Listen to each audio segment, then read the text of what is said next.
Hey everybody, I'm William. I'm Keena. And we are the Nerdyweds.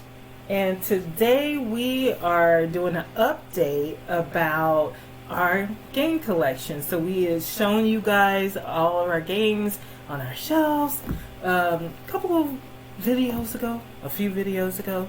And we said that we're going to start culling our game collection and donating and giving away some of the games. So we've started that process, and we're going to show you the games that we have pulled that we want to possibly give away. And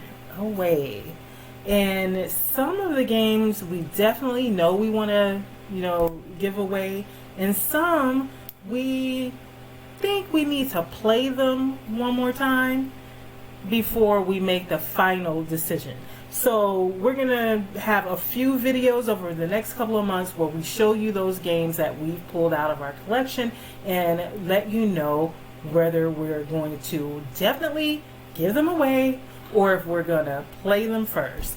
So we randomly just pull 6 games from the box, and we're going to be reading directly from the back of the box, at least I am, to let you know what the game is, a little bit about how to play it, the theme, whatever, and then at the same time let you guys know whether we want to definitely give it away or play it. And we have not discussed this other than pulling the games off the shelf, the ones that we think we want to possibly get rid of. So we'll be learning what the other one thinks at the same time as you guys. So enough jibber jabber. Let's go ahead and talk about, show you guys the game. Well, I'm going to start out. Okay. With a game called Hybernia March to Victory. It's a game by Eric B. Vogel. It looks like it's published by Closet Nerd Games. I love like the the name of the game. It is a beautiful box. I was attracted to this game when I first saw it because of the Viking theme.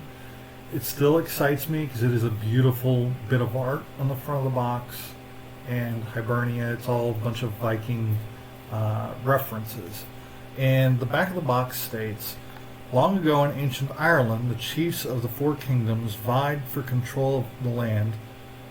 The heads of Munster, Leinster, Connacht, and Ulster used whatever means they could, be it diplomacy, intimidation, or sheer force. With the blessings of the Druids, they waged their wars with hopes to one day be crowned the High King of Hybernia. In Hybernia, players march armies into colored regions, each representing a different county of ancient Ireland. Occupy the right color combinations of countries to advance your marker around the score tracker. The first player to circle the board wins. Hybernia includes 56 wooden warrior markers, 1 custom die, 1 start pawn, 1 game board, and 1 rulebook. I think it's a cool little box, army dudes on a map kind of game. How many players? It is a 3 to 4 player. That's probably why it ended up in the box. About how long is game 30 to 45 minutes. Okay. 8 years plus. So. Okay, so let's make our decision in 1, 2, 3. Yeah, I think it deserves at least a play before it goes into the away. That's Hybernia. So it's going to definitely go into our play pile, and we'll let you know how it goes. Yeah. So the next game is 60 Seconds to Save the World, and it's by Jason Tagmeyer. It is a 2 to 6 player game, and it takes about 45 minutes. And it says, the day we have been dreading is finally upon us. We need you, our fearless leader, more than ever. You have been hustled down into the command bunker to lead the world to salvation. For you see, something catastrophic has happened and the world is only 1 minute from ending. And you and the other world leaders need to join forces and coordinate a plan to save the planet. Use your terminals to execute orders, fax information to our allies, broadcast to Continental Panic, and enact a plan that will solve our problem. You have 60 seconds to do it, so act quickly. So this actually seems like a very interesting game. It has a little bit of strategy to it and a fun little co-op game. Not sure how it ended up in the box. Maybe because it just wasn't enough to it to make us want to play it. And it doesn't matter how good a game sounds, if you're not attracted to it to put it on the table, then really what's the point? So I don't know. We're going to go ahead and give our opinion of whether we're going to definitely just immediately give it away, or if we're going to play it one time to make sure, one more time or one time to definitely make sure. It's come off the shelf. I don't think so either. I'm sitting here trying to remember. Have we ever played it? I don't remember playing it. I don't think it has. Yeah. Okay, so let's decide. 1, 2, 3. This is gonna be a theme, I think. Yeah, but it almost looked like you were gonna say away. I wanted to be a little. You're getting the suspense. It was suspenseful. I was like, if he says away and I say play, then I guess I won't have anybody to play it with. All right. Okay. The next one I have here is from Hasbro. It is 4 to 8 player game, so kind of a party game, I guess. Yeah. It is called Hearing Things, and it's put your lip reading skills to the test. Guess what your teammate is saying to you. Shout out what you think they are saying.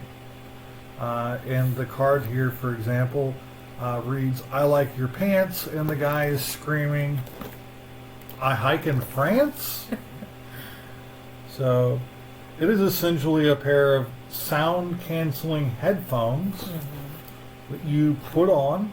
It takes batteries, and you can't hear anything, and people are reading these phrase cards to you, and you're trying to guess what they are.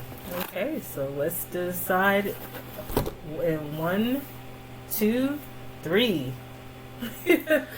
Yeah, this was one that I got a couple of years ago, maybe 2 years ago, from Walmart, I believe. They had a sale on board games, and I bought a bunch of board games at that time. Some that we did keep, play, and love, and a few that, you know, I just think it was buyers. What is it when someone's up late at night on Home Shopping Network just buying stuff because it was cheap? I don't know. It might be that. There is a term for it, but there's a term for it, but it's just like it's escaping me right now. So let's go ahead and move on to the next one, and that is Speech Breaker, and it's along the same vein as that one as far as gameplay, kind of. Is a voice jamming challenge game. So you put you have this microphone. I don't know if there's headphones in here too. It looks like it may be. And you are reading from a card. And there's a scene on the card. And you're trying to explain what that scene is without reading what is on the card. And the people listening have to try to guess it. So that's what this one is. Well, this is supposed to be one of those things where it's feeding your voice back into your ear in a delayed fashion that causes your brain to freeze up because you're hearing your voice come back at you in a way that interrupts your ability to keep speaking. Yes. This game doesn't work. I've tried it. You tried this one? Yeah. I've actually put it together and tried it. Oh, okay. It really didn't work. So if you're looking at buying this, buyer beware, I guess. Okay. But we can go ahead and vote on it. Did you try that other one, the hearing I haven't aids? tried the other one. Okay. No. All right. So 1, 2, 3. Well, once you said it didn't work, I'm like, what would be the point, right? Yeah. So we'll put that over there.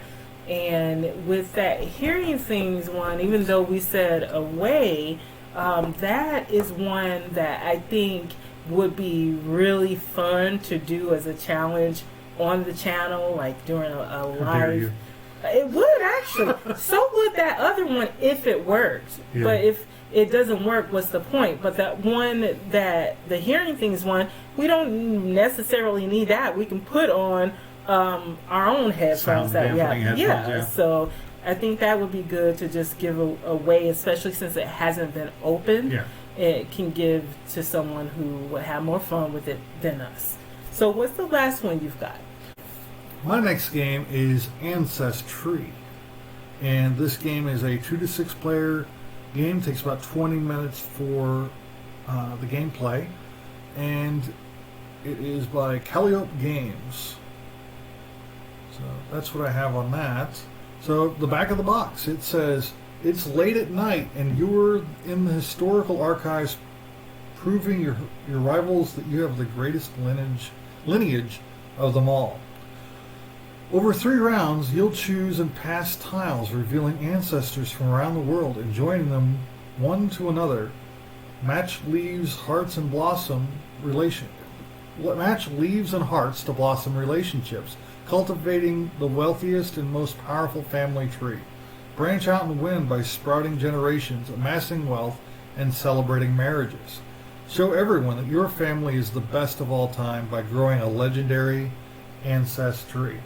And it's a tile placing game where you are making couples that are your parents and then your grandparents and great grandparents, all the way down your family lineage, trying to create the best family, better than the other players at the table. So Okay. All it's right. Ancestry. So in 1, 2, 3. I'm looking like, did I do this You right? did it wrong, but we did it. Yeah. You know why I did it wrong? Because with that one, I honestly wasn't sure if I really want to play it or not. Yeah. Because it just, the premise of it, I don't like it. And it does not sound fun to me. And the only thing that kind of made me on the edge is like, well, we've never even played it. How can I really make a true decision without ever having played it? And then also when you said it's a towel placement game, I'm like, well, maybe that might make it more fun than I think it's going to be. But a big part of me really just wanted to stay away. So I think that's why my brain was telling my hands, Well, no, girl, that's not what you want to do. You want to do away. I was tempted to do away as well because this is a game we got. I think we got this at the first Ice Tower we went to, Mm-hmm. and it really, we only paid like $5 for it. So it was one of these things where your wallet's bigger than your brain sometimes. And because you get a good deal on a game, you're like, I'll take it. And then you find your game shelf is stuffed full of games that you're not really excited to take off the shelf. And then you're like, well, I can't go buy this game that I'm really excited about because my shelves are full of games already, and you run out of space. Mm-hmm. And that's why I had a hard time even wanting to play this game once. But you know, it's a tile placing game. We've enjoyed those in the past, especially Carcassonne. Mm-hmm. It won't hurt us to try it once. So I say we keep it on the playlist for now. Okay, so I'm going to go ahead and talk about the last one. And the box looks really cool. It's a pirate game. We have a lot of pirate games, and we pretty much tend to enjoy most of them. And this one is called Plunder. And I'm just going to really quick put this the correct way so I can actually read the back of the box. And this game is from Jonathan Franklin. It is a R&R Games Incorporated. It's for ages 10 plus with a runtime of 30 to 45 minutes and 2 to 6 players. So it says, Plunder, there be treasure about your having buried and protected your ill-gotten booty. It's time to send your crew to research for the treasures of the other scurvy pirates. Collect clues as you piece together the maps, figure out the correct islands, disarm the booby traps, and dig at the right landmarks. steal their treasures, and be the first to take your plunder. So that's what this game says. And we're going to go ahead and decide in 1, 2, 3. Ooh, that's the first one where we didn't agree. Why'd you say no to this one? You have to sell it to me because look at the back of this box. Look at the components for this game. This game does not have pretty components. Now, that's not a necessity for games. I haven't really looked in the box to see what the components actually look like. But just looking at the back of the box, I'm like, what is that? There's a treasure chest right here and some pictures, I guess, and some dry erase stuff, some dry erase markers down here. Okay, so a game does not have to be pretty to be fun, because some of the games that I really enjoy is about the gameplay and they barely have any components, like the pared down version of Liar's Dice, the Just One, is that what it's called, game One, that yeah. you like? It literally is a dry erase board, small dry erase boards and markers and some cards. That's it.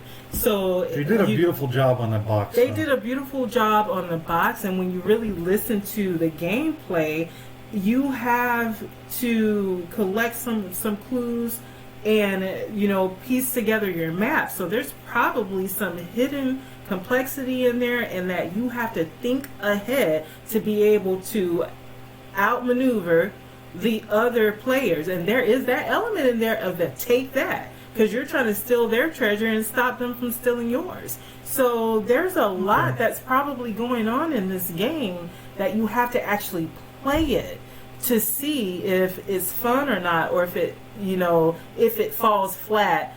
And just looking at the stuff that's in it, for me, is just not enough to base the game on. Because there's that one game we have that has this huge box, and it looks like it's got all of this great stuff in it, and you open it, it's like, why are they wasting the space? And I'm talking about Flock, and I don't know if you know what I was talking about. No, we got a couple games like that. We got a couple games like that. This is one here where you could have put it in a smaller box, and this is it. This is it. They could have done the same thing. They could have put it in a smaller box. Why? Yeah, but still, the components are not always the basis of whether it's a good game or not. True. So true. Have I sold it to you at least a little bit? Just at least enough to play it. Yep. We will play. I think we should play it. Yeah. What'll hurt? But you're right. Opening it up, I'm like, but I still stand by everything that I said. So, there's a lot of air in this box. I'm not saying we're going to keep it. It's in this box for a reason. Yeah. But I'm saying that let's at least play it. If we're going to play Ancestry, which didn't even sound fun, and it doesn't even have a premise that I like, whereas we know we like pirate games. We do. So to me, it makes more sense to at least give this one a play. And this box than the is other a bit one. of shelf candy. It is nice. It's got really nice colors and everything. So it's got that going for it. It's just, you know what they say, an optimist sees the glass as half empty. An optimist sees the glass as half full. A pessimist sees the glass as half empty. And an engineer sees the glass as twice the size it needs to be.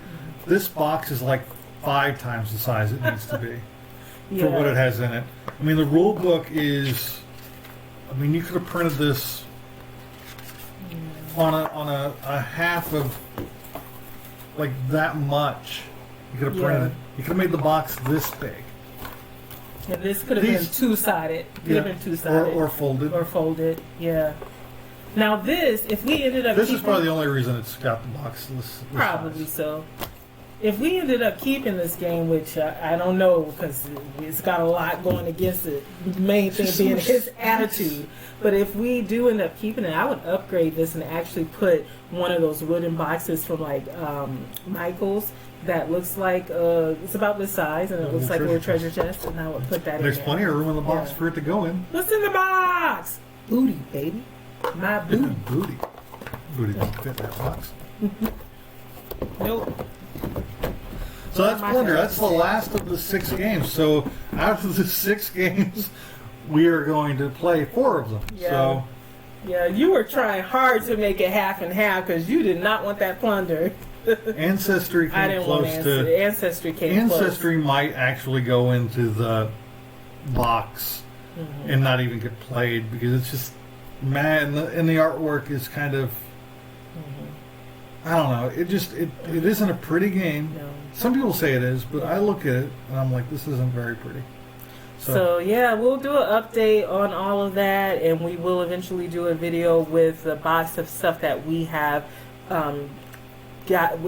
put together, of stuff that we're definitely giving away that we don't need to play to decide on, and we'll add the stuff from all of these videos where we are deciding, and we'll give you an update video. So that's all that I've got, other than really quick.